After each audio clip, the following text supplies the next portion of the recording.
okay, here we go again. This did not work. My gig didn't work. My business I wanted to start felt completely. I don't have any money whatsoever, but I'm going to try again. The way you behave in the home will a lot of times translate outside of the home. I am in charge of making sure that this little person grows up well and that he's fed and clothed and that he's taught good principles. That's never going to stop. And that is part of my life. Until I kick the bucket, I will always be trying. Welcome to the Rad Dad Podcast. This is episode 32. I have my good friend Frantz Belot here. We've known each other, I want to say over 8 years. Yeah. But there's this really large gap where we lost contact because we moved away. And we stayed. Yeah, you guys stayed. But you left a big impression on me. You've been on my mind for the podcast, so I'm glad to have you here. Thank you. I know you're a busy man. It's good to be here. Awesome. Yeah. Well, just to start off, I ask every guest to just tell me a few highlights from their childhood and what their upbringing was like. So I was born in Haiti, and at about age 4 or 5, we moved to Montreal, Quebec. One of the highlights for me was how hard of a worker my dad was, because he went to Montreal and he started to do some mechanical jobs. That was his profession. He was really good. And then because of this, the guy who employed him said, "I'm going to sponsor you." And he did. So he was able to bring the entire family to Montreal, Quebec. And that's a great memory for me, to just learn about hard work and sacrifice.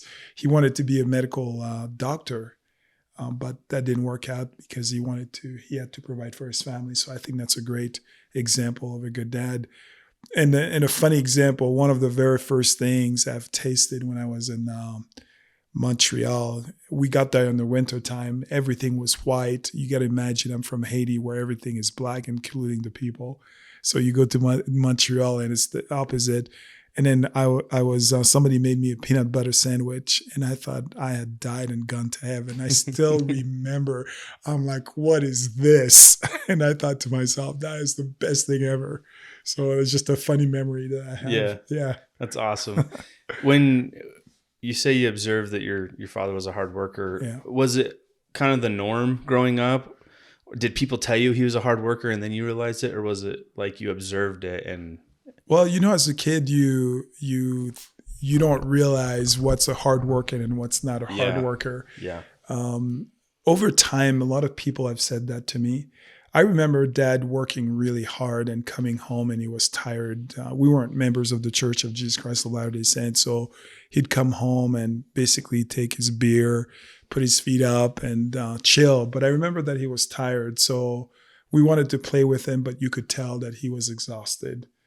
And over time, when I went to visit him at work, even in his old age, I could see how much he's been lifting those big tires and so on. So I knew then, I experienced it, and I had the cognitive information that this is a hardworking man. And what skills did he use to instill that same attitude in his kids? Well, that's good. That's good. Being immigrants, you realize that you have to work harder. Does that make sense? There are a few things that you're right from the start, you are at a disadvantage.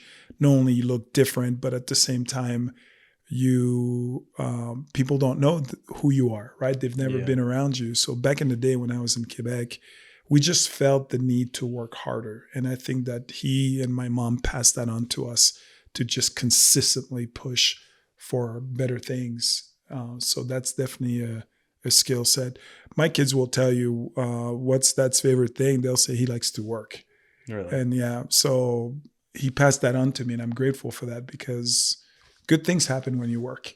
Yeah. Good things. I like it. Is there any skill that you learned from your childhood that you still use to this day? That's a great question. That's a great question. I don't know. I think in my childhood, my parents were very humble, and they were God-fearing people. They always talked about God. I think it's something maybe that's from Haiti. I don't know, but I was very much see how dependent they were. They were on their knees, particularly my mom. And that's a skill set to me. Whatever I do, I try to get on my knees and ask for help, ask God for help. I'm grateful for that habit, for what I've observed. I would say probably that's my number one thing that I still employ. Obviously hard work, as I explained, but that habit is one of them. Yeah. Awesome. Yeah. I'm going to switch gears on you and ask some questions about being a dad and that. Yeah. Do you remember a time growing up or the first time growing up where you thought of yourself in the future as a father? I never pictured myself as a father.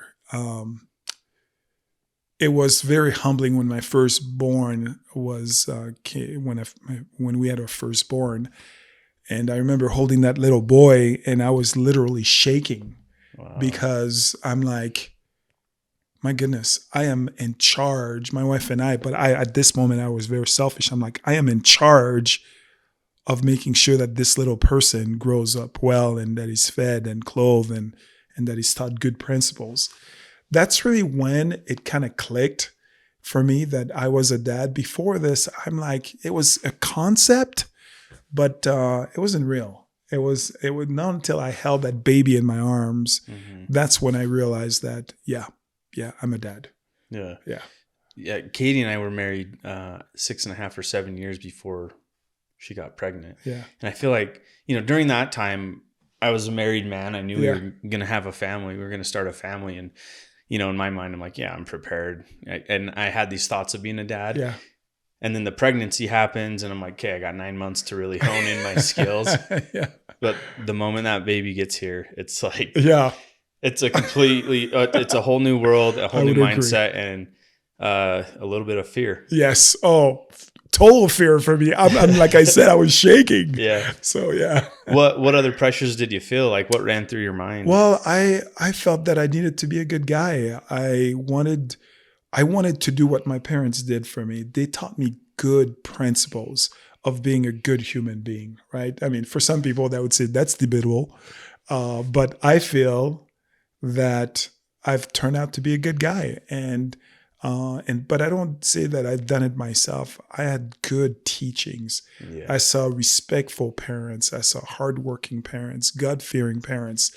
And I'm like, I wanted to be like that. So I wanted now to pass that on to my kids. I wanted them to be good people, whatever they decide to do. I'm like, just be good folks. Yeah. I love that.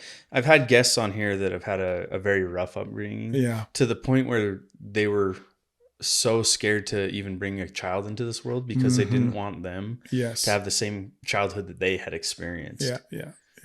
But in the end, they realized they are a good person and they will be good parents. And I think that's what the world needs is like just good people to have kids. Yes. Right? Amen to that. Yeah. Talk to me about your family. You're a boy dad. Yes, we were we were privileged. My wife and I, we have 5 boys. The oldest is 26, the youngest is 17, and we feel blessed that we were able to have them every couple of years. All boys. At one point, I remember my third one. I'm like, oh yeah, I'm sure that's a girl.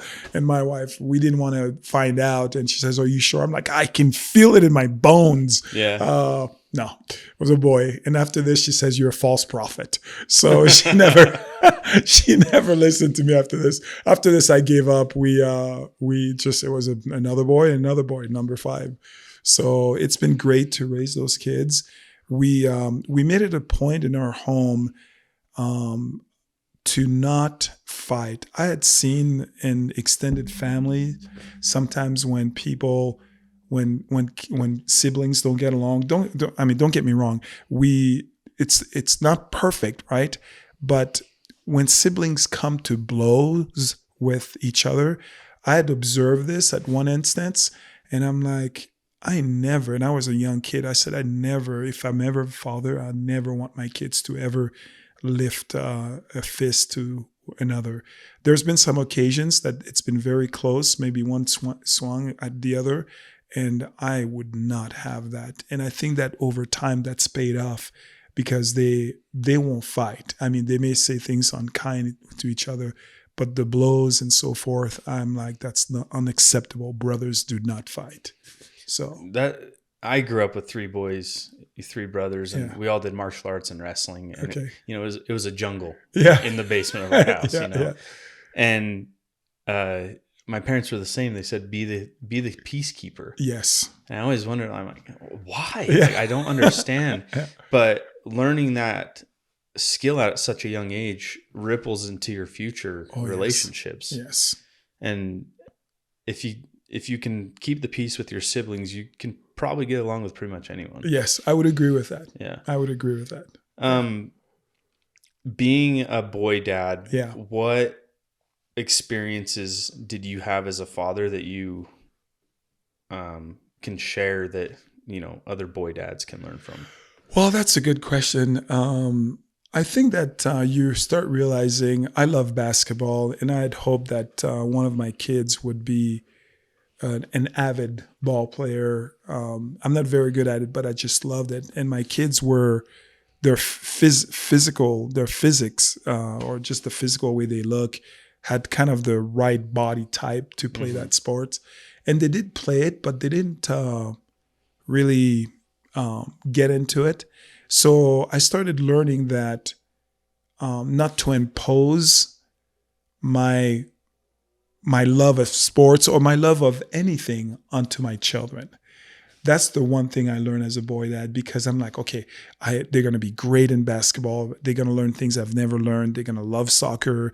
They're going to just be really good athletes because genetically I think they had what it took, but it wasn't what they were interested in. So at one point I remember yelling at one of my kids saying, come on, you can do this. They were playing a sport, and then you would see them shrink when I would do that. And then there was another kid, that was playing in another sport. I'd say, come on, let's do that. And there was one who finally said, I never want you to come to my games anymore. And that woke me up. Yeah. And I'm like, oh, okay. And they're like, Dad, you're just too intense. We're not you. That's not something we want to do. We want to have fun. And that changed me. Like now, if you see me at a sporting events that one of my kids playing, I'm like, people are just like, do you have emotions? I'm like, look, I've been kicked out of the game and I don't want that to happen again. Yeah. My kid kicked me out of the game. So that's worse than the rest. Exactly. So, I learned my lesson. That's one thing. It's not to impose your desires or your dreams on them. You can share it. You can express it. I'd like you to try to do that. But to impose it and push them really hard, that's a lesson I had to learn. And I wasn't very good at it for the first few years, but later on I became more understanding of that. Awesome. Some of the most special people, in my opinion, in this world are boy moms. Yeah. What attributes did you see in your wife that you knew would make her an awesome boy mom? Well, I didn't know that she was going to be such an awesome boy mom. It's when we got the boys that I was watching her. Brandy has the ability to bring joy. Being a dad with a bunch of boys, sometimes I felt that I needed to be the disciplinarian. Yeah.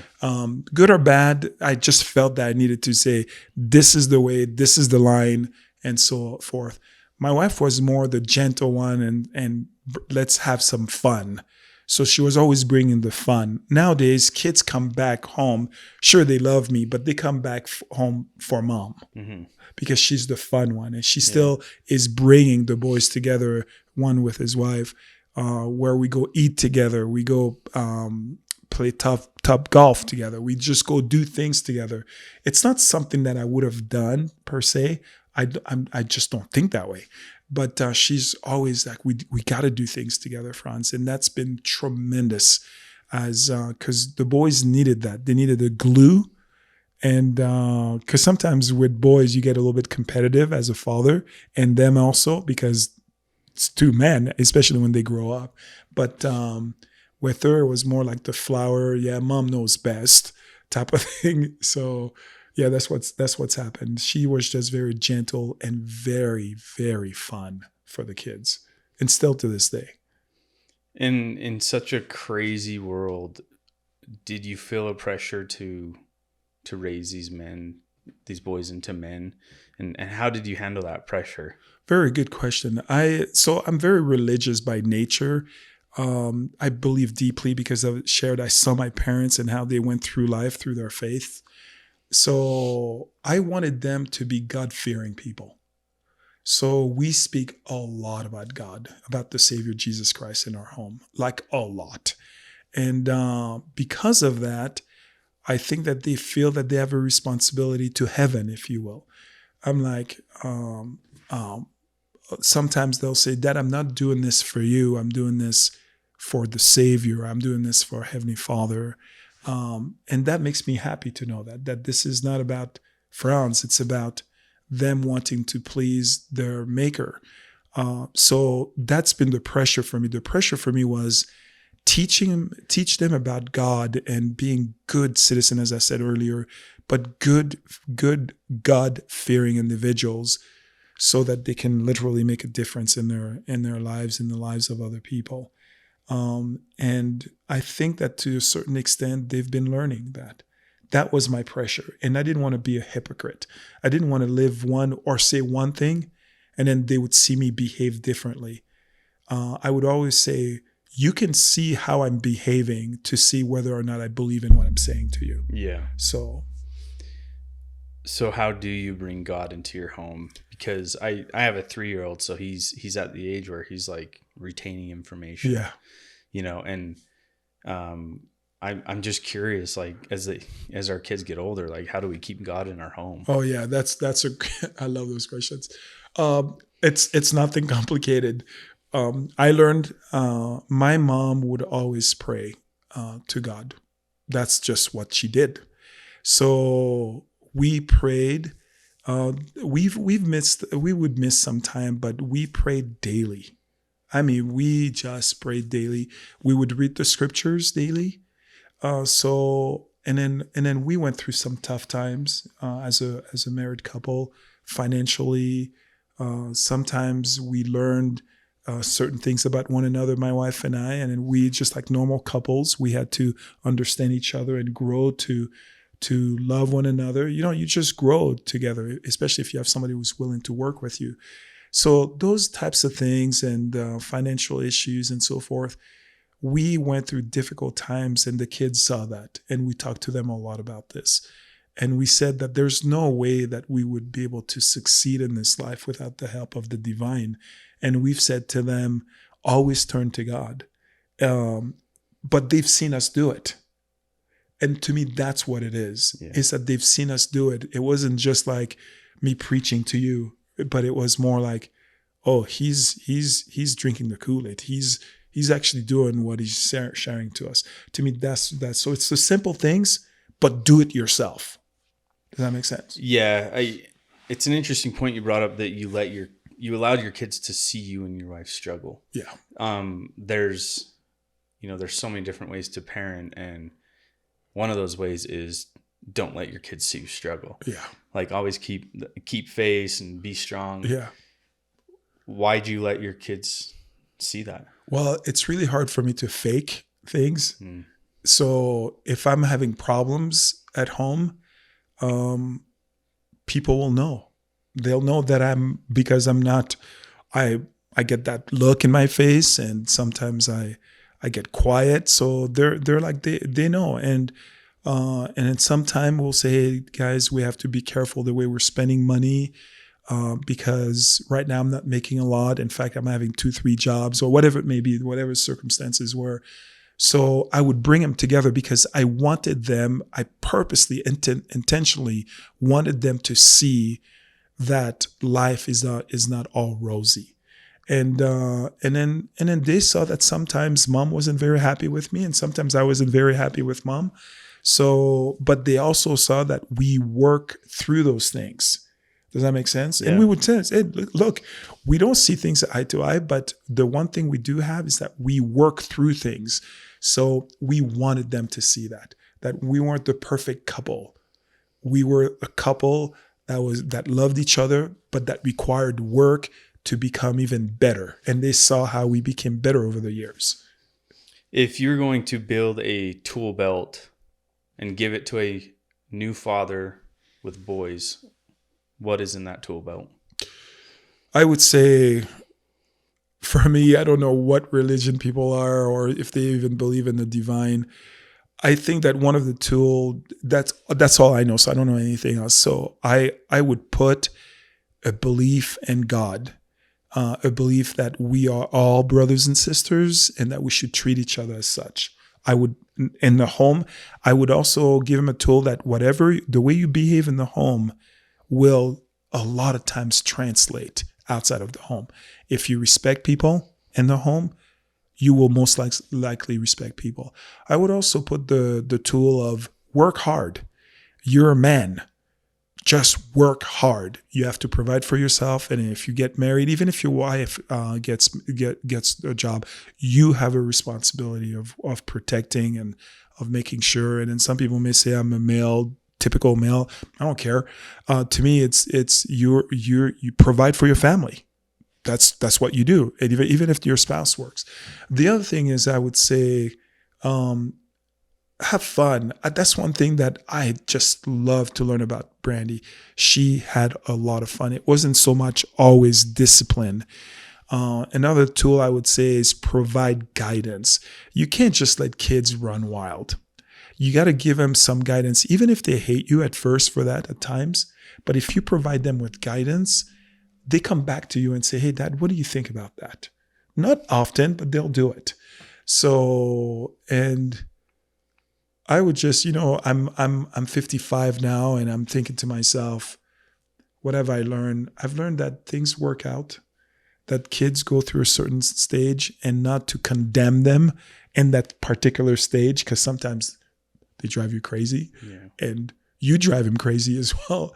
But just know that not only you, but them also will get out of that stage. So be patient and love them through it all. I think that those are the tools that are coming to my mind. I love that. I feel like I'm already learning that skill of raising a toddler. Yeah.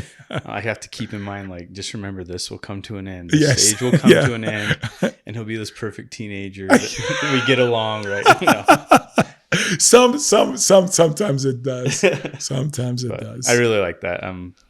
There are stages in life. There are stages in life, even for us as parents, right? There are stages absolutely. in life. So absolutely. I feel like I'm always like a half step behind. Like as soon as I learn how to deal with a 6-month-old, I blink my eyes and he's 1. Yeah. And he has new things that bug me, or he has new skills, and I'm like always a half step behind. But as long as I'm trying, improving, right? Yeah, keep trying. That's what I'm still learning at my old age, is just keep trying. Yeah. In your hard times, as a family man, as a husband, as a father, what did you do to take care of yourself? Very good. So I love sports. When I was in a little bit younger, that's what I did. I did something that I really, really enjoyed, and that was to be with the boys, other dads, if you will, although some of them weren't. But I remember just being there, talking to the guys and enjoying a good moment with them. Mm-hmm. That was my outlet. And then sometimes I just need to be alone. So I would find time where when the kids are gathered, I'll go to the bedroom and just kind of sit. If I need to watch a show, I'll watch a show so that I can just relax. So that's what I did for me. And I wake up early so I can have some time to meditate, to read my scriptures, to think about life in general. Those are the things that rejuvenate me, and then I'm better. I'm a better person all around when I do those types of things. Yeah. Awesome. Yeah. The reason I bring that up is because part of this podcast is just to encourage men to talk more, men's mental health, all of that. I struggle with this idea of being vulnerable as a man, and that includes being vulnerable with myself. How do we know as men at what point do we put our heads down and just continue to work? And at what point do we flip the switch and work on ourselves? That's a deep, deep question. I don't know where I learned that. But I don't mind being vulnerable. And with my kids, when I said I intentionally wanted them to see us struggle, I also want them to see that I get disappointments. I want them to see that sometimes I'm depressed. Sometimes I lose my temper and I say things I shouldn't be saying. I yell when I shouldn't be yelling.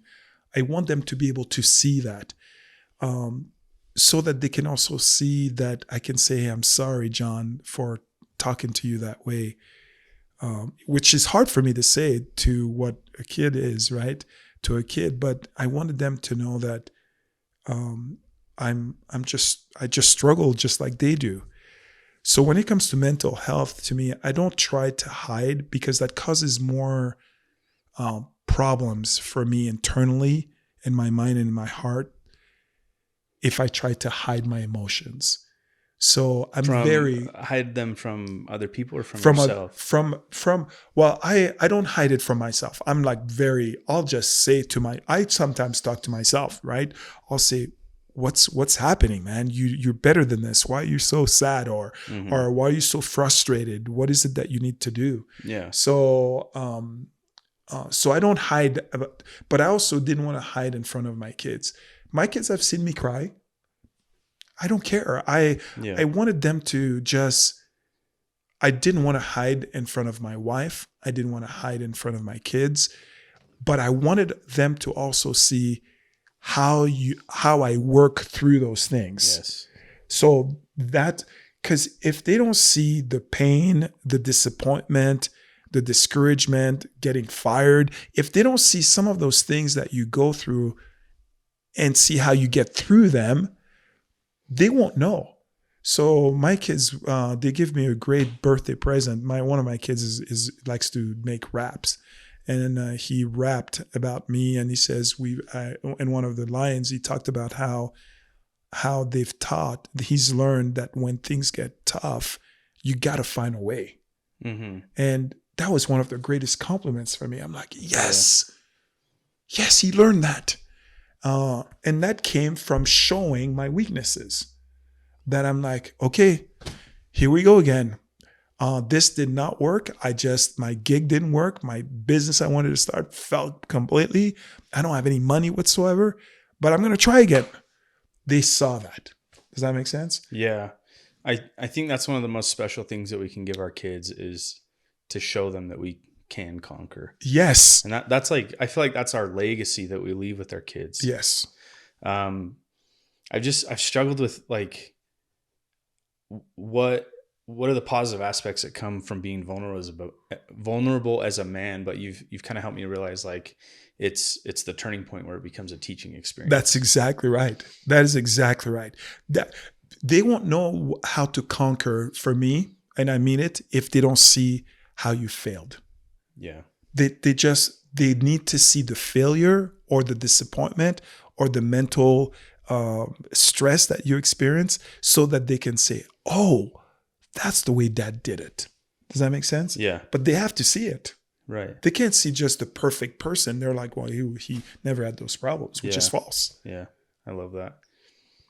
I want to pick your brain about the experience of becoming a U.S. citizen. Oh, yeah. Talk to me about that. Yeah. I love this country. And that's something that's spiritual for me. This is a place where I've been given a lot of opportunities. Don't get me wrong. I loved Haiti. That's where I was born. It gave me my culture. I loved Quebec, Canada. It was a place where I grew up and became who I am today. The United States is where I met my wife, is where I raised my children, is where I finished my education. It's where I was able to start successful businesses. And I love our freedom. So when I became a U.S. citizen, I was completely excited about that, because I wanted to give back to a country that's given me a lot.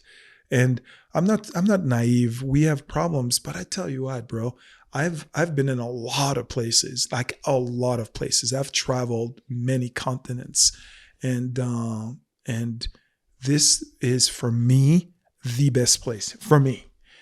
So it's great. So when I put my hand to the square and then, swore my allegiance to the United States, I was grateful for that. I was grateful for the opportunities. And I'm not afraid to say this. I'm not ashamed to say it.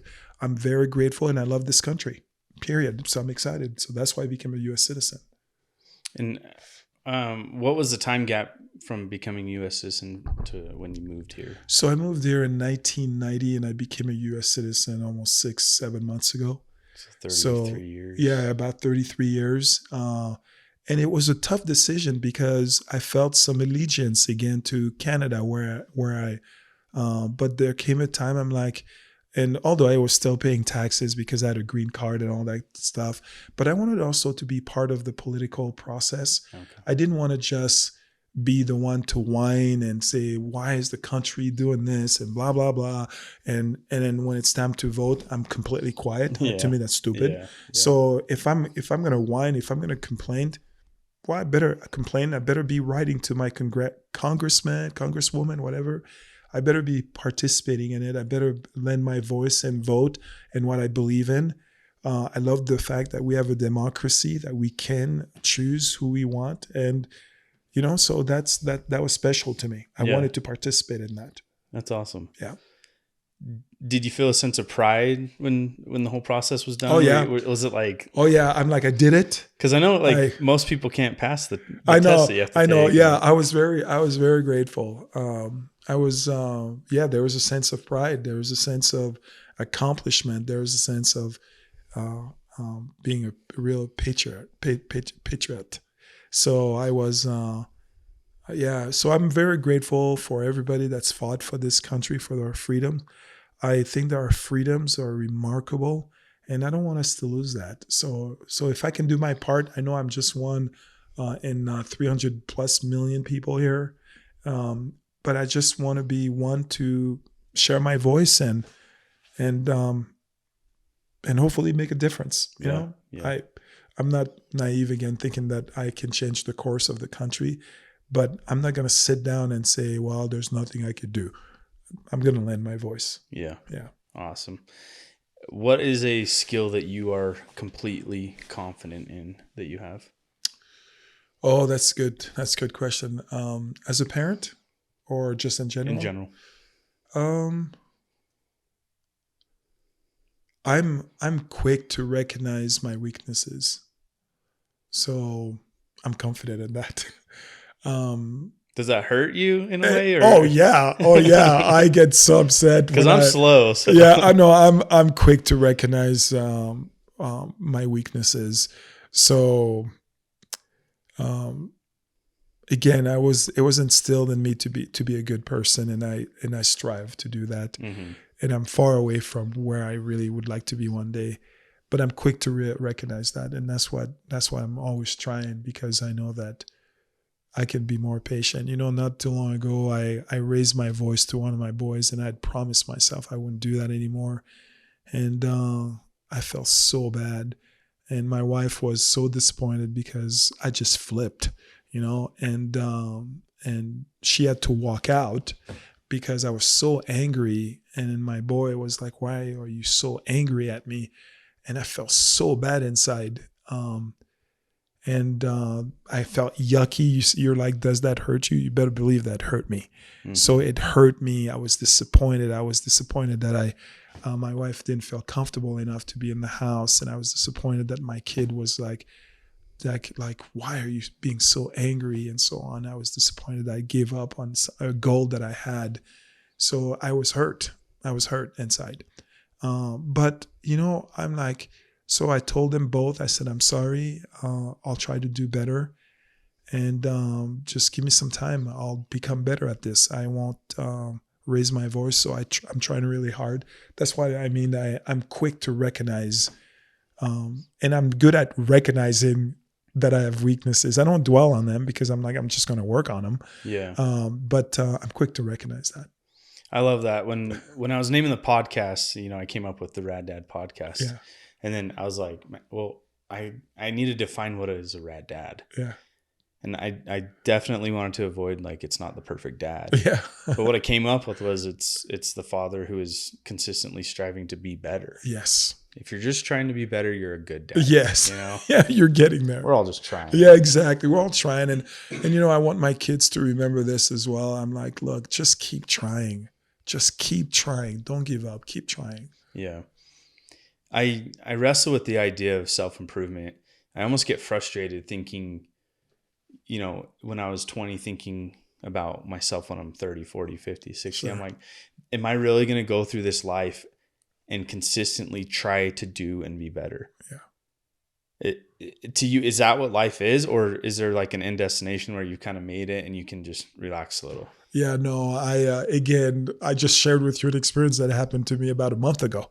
So am I done? No. For me, that's what life is. But because I get joy out of trying to do better. I get joy when I could just be so angry, but I kind of breathe and say, okay, let's just talk through this without getting angry. I think there's a better way to live, right? There's a way that we can live in peace. So I just feel better inside of me when I'm trying. And that will never end because I don't believe in the perfect dad or individual. I believe in people trying, and that's never going to stop. And that is part of my life. Until I kick the bucket, I will always be trying. Always, because I will always fall short in some areas. So you don't feel like it's just the race that never ends? There's no. Because I don't know about you, but you competitive. There's a little bit of competitiveness in me that I'm like, yeah, I am going to overcome that. Mm-hmm. In fact, I'll tell my wife, I'm like, just give me a chance. I know it may take long, but I will overcome that part of me that is the ugly part. Yeah. So, and I'm like, I work on it. It's for me, it's like, it's, I don't know. It's kind of I can do it with the help of the Lord. I know I can do it. So just little by little, right? So no, I don't get tired. That's not true. Sometimes I'm like, oh, when am I going to overcome this? But a lot of times I'm like, yeah, you'll get there. You'll get there. Just keep at it. Would 20-year-old you be proud of who you are today? Yeah. 20-year-old me would say, good job in trying to, I didn't know I had a quick temper, but good job on trying to control your temper.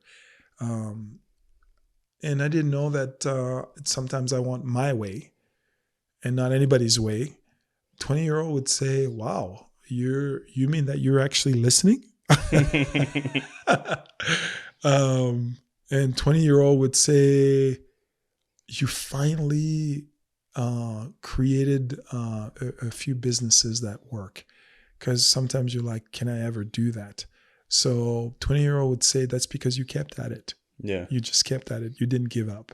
Yeah. 20-year-old would say, you can still be not a very good guy, but you're a little bit more patient, a little bit more calm about life. That's what 20-year-old would say. Awesome. Yeah.